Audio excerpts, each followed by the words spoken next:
Alors, les pouvoirs de l'Autorité des marchés financiers sont variés. D'abord, elle a le pouvoir réglementaire, donc elle crée un cadre réglementaire qui protège les investisseurs et qui aussi assure le bon fonctionnement des marchés.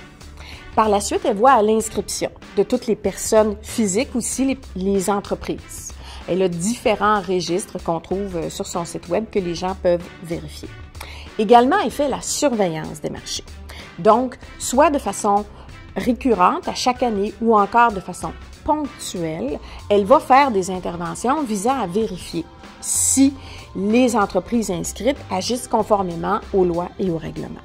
Au besoin, elle mène des enquêtes, elle va même faire des poursuites en pratique illégale à l'égard de ceux qui ne sont pas autorisés à agir. De plus, elle prête assistance aux consommateurs, soit par de l'information, de la sensibilisation. Elle peut également faire du traitement de plainte et de l'indemnisation. Quand on parle des principaux acteurs dans les marchés financiers, c'est intéressant d'abord de commencer avec les investisseurs, les épargnants, les consommateurs. C'est eux qui sont à la base des marchés, c'est eux qui se procurent des produits financiers. Par la suite, vous avez tout le volet des intermédiaires, que sont les représentants, les courtiers, les conseillers qui agissent auprès d'eux, qui leur offrent des produits. Par la suite, vous avez les émetteurs, les institutions, qui eux aussi sont réglementés par l'autorité.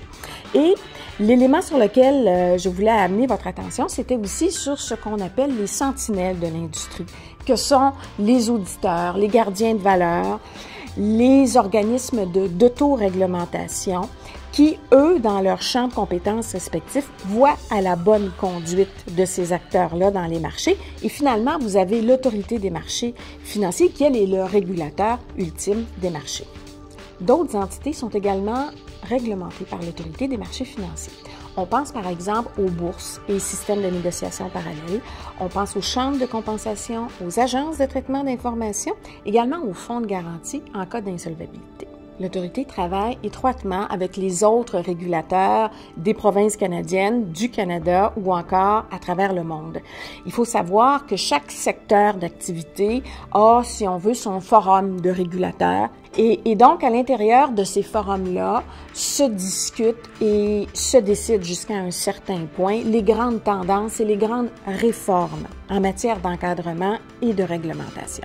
Le travail alors du personnel de l'Autorité des marchés financiers, c'est de bien témoigner des réalités du Québec dans ces réformes-là et de les adapter à notre secteur et par la suite de les implanter.